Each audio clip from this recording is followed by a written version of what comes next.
اور of course حضرت ابو عبیدہ اور مسلمانوں کی آرمی نے حضرت عمر فاروق رضی اللہ تعالیٰ عنہ کے ان آرڈرز کو بغیر کسی کوشچنز کے مان لیا.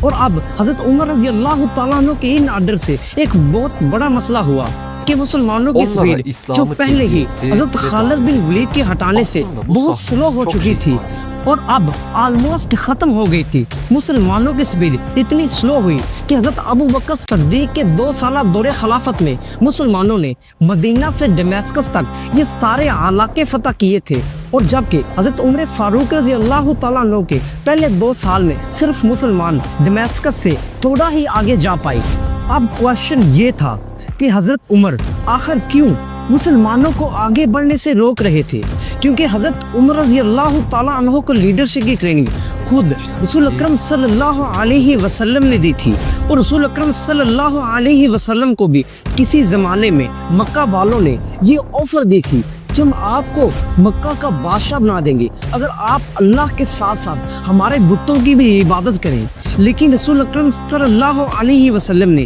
یہ آسانی کا راستہ اپنانے کی بجائے اس آفر کو ٹھکرا دیا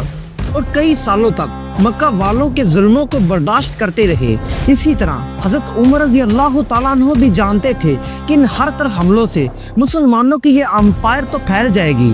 اور وہ خود تو بہت بڑے بادشاہ بن جائیں گے، لیکن اس سے اسلام کو کوئی فائدہ نہیں ہوگا. اگر آج دیکھا جائے تو پوری دنیا میں آلموسٹ 2 بلین مسلمان ہیں، اور 2 بلین مسلمان ہونے کے باوجود مسلمانوں کی کوئی حیثیت نہیں ہے. اور حضرت عمر رضی اللہ تعالیٰ عنہ چاہتے تھے کہ مسلمان نمبرز میں کم بھی ہو لیکن سچے مسلمان ہوں. تو حضرت عمر رضی اللہ تعالیٰ عنہ کو اپنی حکومت سے زیادہ اسلام کی زیادہ فکر تھی، تو انہوں نے حضرت ابو عبیدہ کی طرف ایک دوسرا لیٹر بھیجا جس کا مفہوم یہ تھا کہ تم صرف اب آرمی چیف نہیں ہو بلکہ شام کے گورنر اور پہلے اسلامک لیڈر ہو. اب لوگوں کو جنگ سے زیادہ اسلام سکھاؤ. اور اس طرح پہلی بار عرب سے باہر لوگ اسلام کے سسٹم کو جاننے لگے. اور حضرت ابو بکر صدیق رضی اللہ تعالیٰ عنہ کے دور خلافت میں مسلمان اتنی ٹف سچویشن میں تھے کہ انہیں نئے علاقوں میں اسلامی قوانین کو قائم کرنے کا موقع ہی نہیں ملا.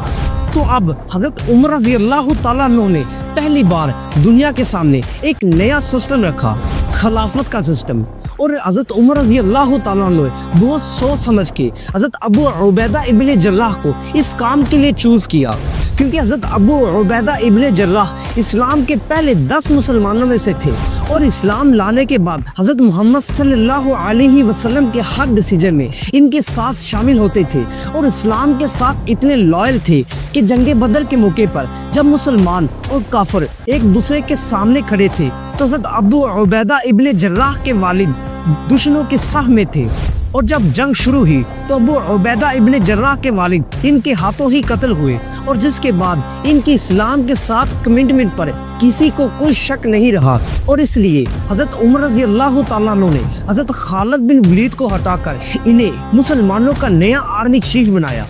اور اس طرح تاریخ میں پہلی بار رومن اور پرشین امپائر صرف دوست نہیں بلکہ رشتہ دار بن گئے. یہ بہت ہی امپوسیبل بات تھی کیونکہ اس سے پہلے رومن اور پرشین امپائر پچھلے 800 سال سے ایک دوسرے کے بہت بڑے دشمن تھے، اور ان دونوں میں مسلمانوں کا اتنا خوف بڑھ چکا تھا تو انہوں نے پچھلے 800 سال کی دشمنی بڑھا کر ایک دوسرے کے ساتھ دوستی کر لی. اور یہ اس طرح تھا کہ جیسے آج کے دور میں پاکستان اور انڈیا کسی دوسرے کے خلاف ایک ہو جائیں، اور ایون روس، فلسطین اور اسرائیل ایک کسی دوسرے کے ساتھ ایک دوسرے کے دوست بن جائے، جو کہ بہت ہی امپوسیبل بات ہے. اب جنگ سے زیادہ ایک ایسے لیڈر کی تلاش تھی جو لوگوں کو اسلام کا اصل مقصد سکھا سکے. تو حضرت ابو عبیدہ رضی اللہ تعالیٰ عنہ نے پورے شام کو چھوٹے چھوٹے حصوں میں ڈیوائیڈ کیا اور یہاں پر نئے گورنرز لگائے، اور خود سب سے فرنٹ والی سٹی امیسا میں اپنا ہیڈ کوارٹر بنایا تاکہ اگر مسلمانوں کو کوئی بھی خطرہ ہو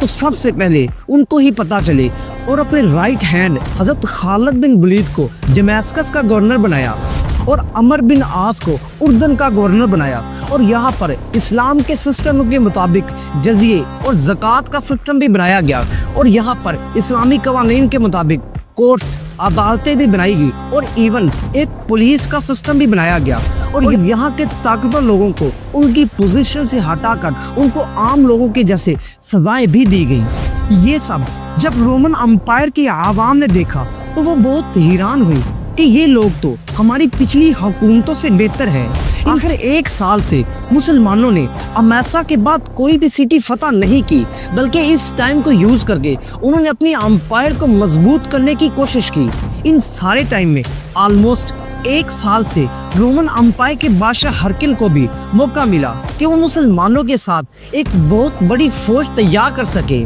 لیکن رومن امپائر بہت کمزور ہو چکی تھی۔ مجبوراً رومن امپائر کے بادشاہ ہرکل اریکلیس نے ایک ایسا کام کیا جسے سوچنا بھی امپوسیبل ہے۔ ہوا یوں کہ رومن امپائر کے بادشاہ ہرکل نے پرشین امپائر کے بادشاہ کی طرف پہلی بار دوستی کا ہاتھ بڑھایا۔ بلکہ یہی نہیں، رومن امپائر کے بادشاہ ہرکل نے اپنی پوتی کی شادی پرشین امپائر کے بادشاہ سے کرا دی۔